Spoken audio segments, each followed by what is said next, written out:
friends, this is Krishna Barde once again with a very excellent video. दोस्तों आज इस video के माध्यम से मैं आपको पढ़ाने जा रहा हूँ the uses of personal pronoun. Okay, दूसरे शब्दों में हम कहें तो ये इंग्लिश की ऐसी चिल्लर है जिस पर हर इंग्लिश लर्नर की पकड़ होनी चाहिए। द रीज़न बिहाइंड दैट, क्योंकि हमारे हर दूसरे तीसरे सेंटेंस में इसका यूज होता है और I have seen there are many good speakers but they use them incorrectly. तो दोस्तों आपके साथ ऐसा नहीं हो, इसलिए आप इस वीडियो के साथ बने रहिए।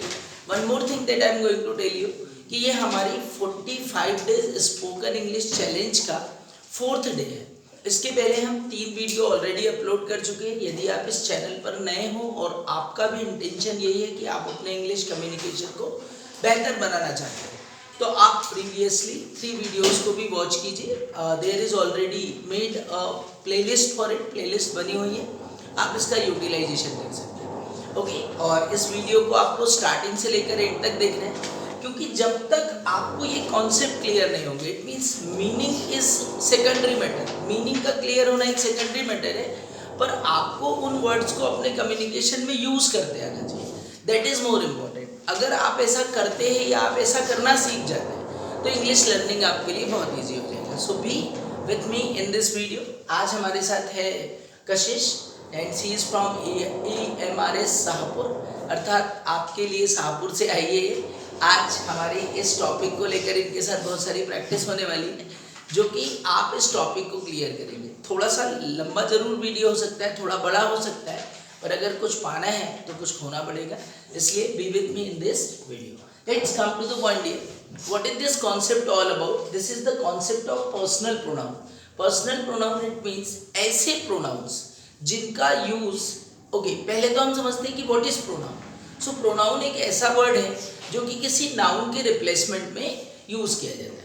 अब क्वेश्चन आता है सर कि प्रोनाउन का यूज़ क्यों होता है? तो प्रोनाउन का यूज़ इसलिए होता है क्योंकि जब हम किसी पर्टिकुलर चीज़ के बारे में या किसी पर्टिकुलर व्यक्ति के बारे में बात करेंगे और बार बार अगर उसका नाम लिया जाएगा तो वो बोरिंग लगेगा, मतलब आपके कम्युनिकेशन में वो एंथो नहीं आ पाएगा, वो टेम्पो नहीं आप मेंटेन कर पाएंगे। इसलिए उसको रिमूव करने के लिए हम क्या करते हैं, उसकी रिदम को मेंटेन करने के लिए हम उसमें प्रोनाउंस का यूज़ करते हैं। तो pronoun is any replacing word for a noun. Personal pronoun क्या होते हैं कि किसी व्यक्ति विशेष या किसी पर्टिकुलर नाउन जिसका कि नाम हो उसके लिए यूज होने वाले जो प्रोनाउन होते हैं वो क्या कहलाते हैं? पर्सनल प्रोनाउन कहलाते हैं। और ये पर्सनल प्रोनाउन की फैमिली है जिसको हमने 5 हेड्स में बांटा है।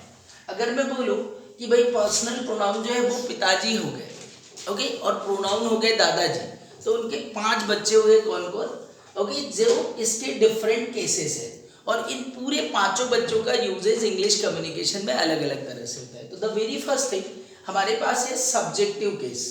यदि मैं सब्जेक्टिव केस की बात करूं तो ये ऐसे प्रोनाउन है, मतलब आप ये लिस्ट में सीरीज में देख रहे होंगे कि ये बहुत सारे प्रोनाउंस हैं।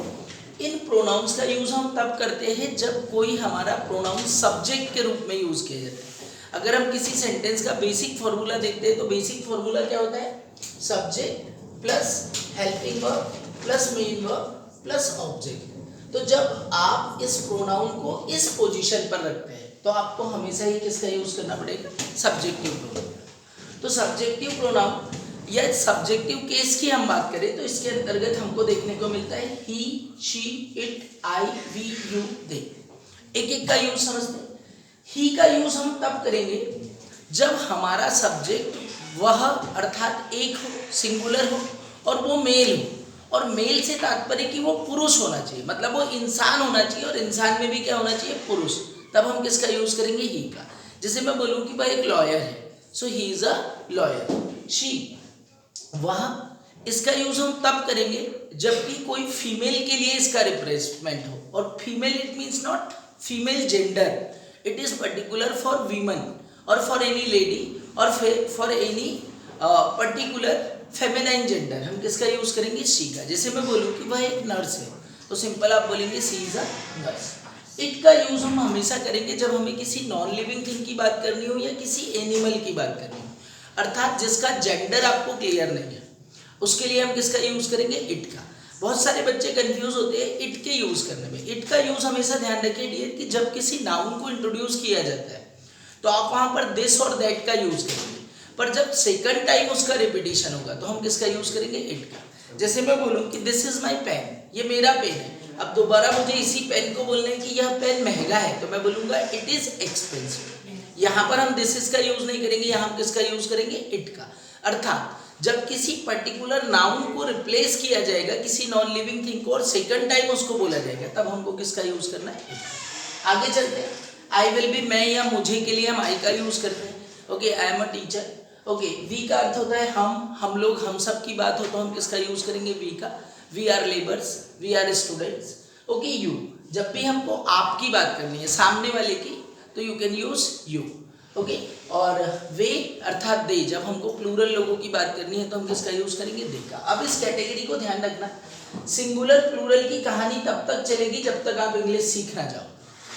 तो आई वी यू दे जो है ये प्लूरल की कैटेगरी में आता है और ही शी इट ये सिंगुलर की कैटेगरी में आता है। अर्थात इनके साथ singular helping verb he she it के साथ और आई वी यू दे के साथ प्लूरल हेल्पिंग वर्ब का या प्लूरल वर्ब का यूज करें। आई थिंक आपको ये सब्जेक्टिव केस क्लियर हो गया। अब हम बात करते हैं पजेसिव केस की। Possessive case is also very important in our communication. Possessive case कब यूज होता है? जब कोई प्रोनाउन अपने साथ कोई नाउन लेकर आता है। ध्यान से देखिए, इनका यूज अकेले नहीं होगा। ये जो पजेसिव प्रोनाउन है इनका यूज कभी भी अकेले नहीं होगा, ये किसी नाउन के साथ ही आएंगे। आपको बोलना है जैसे उसका भाई एक टीचर है तो आप ही ब्रदर कभी नहीं बोलेंगे, आपको बोलना होगा his brother is a teacher, his brother is a teacher. तो क्या हुआ कि ये हमेशा किसको लेकर आएंगे? नाउन को लेकर आएंगे। पजेसिव केस का एक और मैं आपको यूज बताता हूँ। कभी कभी आपने सेंटेंसेस में देखा है यूज ऑफ अपना। किसका यूज देखा है? अपना। जैसे आपको बोलना है कि राम अपना काम करना है तो Ram is doing his work. अपना काम कर रहा है मतलब आर वर्क नहीं कर रहा है, वो किसका काम कर रहा है? हिज वर्क कर रहा है। तो जब भी अपना शब्द आए आपके सेंटेंस में तो आपको देखना है कि उसका पर्टिकुलर सब्जेक्ट क्या है और उस सब्जेक्ट के according his, her, its, mine, our, your, their का यूज करेंगे। ओके, हिज का अर्थ होता है उसका। ओके, मैं बोलूँ उसके अंकल तो आप बोलेंगे his uncle. Okay, her it means उसका, फीमेल के लिए मैं बोलूँ her brother, her sister, her uncle, her father. Okay, it's non living thing के पोजीशन के रूप में यूज होता है, लाइक इसका। ओके, इसका रंग नीला है, इट्स कलर इज ब्लू। माई, मेरा के लिए जब मैं खुद का पोजीशन बताता हूँ कि this is my pen, this is my bag, this is my room. Okay, our हमारा, India is our nation, you are our friend. Okay, we are, okay, ourself responsible for this work. So our का use करेंगे। Your हमेशा आपके लिए use होगा। जैसे मैं बोलूँ कि यार आपकी हैंडराइटिंग बहुत अच्छी है, so your handwriting is very good. Their, okay, मैं बोलूँ कि उनका कमरा बड़ा साफ है तो आप क्या बोलेंगे? Their room is clean, their room is neat and clean. I think आपको ये सब क्लियर हो गया होगा। ठीक है, अब हम आगे बढ़ते हैं किस पर? ऑब्जेक्टिव केस पर।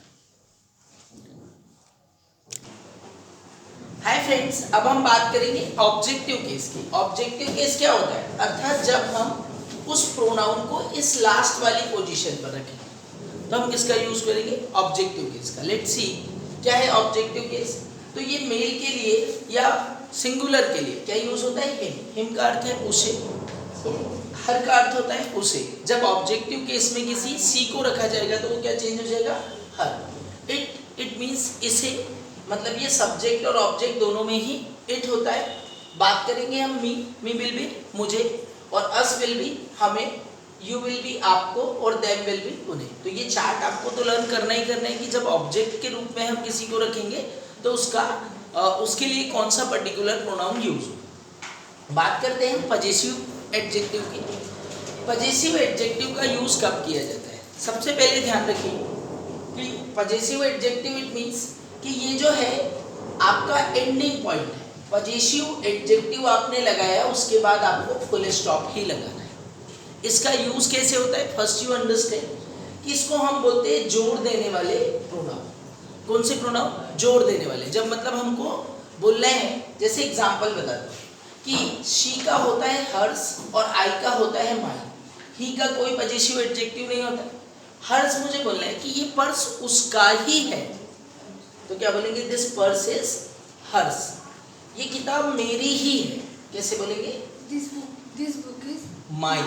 और माइन के बाद आपको क्या लगाना है? Full stop. तो जब हम किसी पर्टिकुलर चीज पर, पोजीशन पर हम स्ट्रेस देते हैं और मेरा ही, अपना ही, उसका ही बोलते हैं, तो आपको इस पजेसिव एडजेक्टिव का यूज करना होता है। तो this book is mine. Okay, Bharat हमारा ही है, India is hours, India is hours. तो जब हमारा ही है बोलना है तो आर्स का यूज करेंगे। ओके, ये गलती तुम्हारी ही है, दिस मिस्टेक इज योर्स। ये गलती आपकी है, दिस मिस्टेक इज योर्स। इसके बाद फुल स्टॉप लगा देना है। और देयर, मैं बोलूं कि ये काम उनका ही है, दिस वर्क इज देयर्स। उनका ही के लिए हम क्या यूज करेंगे? देयर्स का। तो इस तरह से जब हमको किसी पर्टिकुलर प्रोनाउन पर स्ट्रेस देना हो तो हम पजेसिव एडजेक्टिव का यूज करें। आइए दोस्तों, ये एक नेक्स्ट हमारा केस है जिस तरह से हम प्रोनाउन का यूज करते हैं, ये रिफ्लेक्सिव केस होता है। इसका यूज हम कब करेंगे?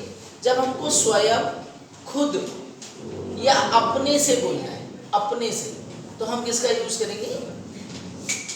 रिफ्लेक्सिव केस का। हिमसेल्फ मतलब वह स्वयं, वह खुद आया, वह खुद आया। ही केम हिमसेल्फ, वह खुद आया तो ही केम हिमसेल्फ। हमने नहीं बुलाया, वो खुद आया, ही केम हिमसेल्फ। ओके, हरसेल्फ वह स्वयं, आपको बोलना है कि वह खुद अपना खाना पका दे। ओके, सो शी के लिए यूज होगा इसका, क्योंकि ये किसकी सीरीज को फॉलो कर रहा है? सी। सो सी कुक्स फूड हरसेल्फ। ठीक है, ऐसे ही इटसेल्फ, ये पंखा अपने आप घूमता है, दिस फैन मूव्स इटसेल्फ। अपने आप घूमेगा तो हम क्या यूज करेंगे? इटसेल्फ। ओके, माई सेल्फ, मैं स्वयं, मैं खुद। ओके, मैं खुद इस गलती के लिए रिस्पॉन्सिबल हूँ, I myself responsible for this mistake. तो ये जो माई सेल्फ इटसेल्फ वाली जो सीरीज है रिफ्लेक्सिबल, या तो आप सब्जेक्ट के बाद यहाँ फिट कर दीजिए या तो उसको लास्ट में लगा दीजिए, दोनों तरह से हम इसको यूज कर सकते हैं। ठीक है, देखिए एक चीज आपको ध्यान रखना है फ्रेंड्स कि आर सेल्फ का जो है वो आर सेल्फ्स होता है। आर सेल्फ का क्या होता है? Ourselves. ठीक है, ओके, जैसे हम बोले कि हम खुद इस काम को फिनिश करेंगे, we ourselves finish this task, we ourselves finish this task. अगला देखिए, योर का होता है योर सेल्फ्स। कभी कभी ये योर सेल्फ के रूप में भी दिखेगा और कभी कभी योर सेल्फ्स के रूप में भी दिखता है। जब हम यू को थोड़ा सिंगुलर मान के किसी एक व्यक्ति के लिए बात करते हैं तो योर सेल्फ होता है, और जब पूरी कम्युनिटी या ग्रुप को लेकर बात करते हैं तो ये योर सेल्फ होता है। और दे का होता है देम सेल्फ। देम सेल्फ मतलब वे खुद। Okay, means they themself will come and answer this question. वे खुद आएंगे और इस क्वेश्चन का आंसर करेंगे। तो दोस्तों, मुझे पूरी उम्मीद है कि आपने इस पूरे चार्ट को अंडरस्टैंड कर लिया और ये आपकी हेल्प करेगा आपके कम्युनिकेशन को बूस्ट अप करने। अब हम कशिश के साथ हैं, जिससे मैं वेरियस सेंटेंसेस इन हिंदी पूछूंगा and she will reply me in English. Ready बेटा? चलिए, आपको बोल रहे हैं कि वह मेरा पार्टनर है। He is my partner. Okay, very good, he is my partner. Okay, आपको बोल रहे हैं कि वह एक अच्छी डॉक्टर है। She is a good doctor. She is a good doctor. आपको बोल रहा है कि वह मेरे साथ आया, वह मेरे साथ आया। He came with, He came with me. वह मेरे साथ आया, that is he came with me। Okay, ये हमारा काम है, This is my. This is our work. ये हमारा काम है तो this is our work. Okay, मैं बोलूं कि वह आपका कमरा है। This is your. This is your. Okay, that is your room. वह आपका कमरा है, that is your room. Okay, मैं बोलूं कि यह अपने आप काम करेगा, इट विल वर्क इटसेल्फ। यह अपने आप काम करेगा, that is it will work itself. Okay, मैं बोलूं कि आपका नाम बताओ, What is your name? What is your name. इसको और कैसे पूछ सकते हैं? Tell me your name. आपका नाम क्या है? Tell me your name. Okay, जैसे मैं बोलूं कि वह हमसे बाजार में मिला। He meet us बाजार. Okay, he met us in the market. बाजार को क्या बोलते हैं? मार्केट।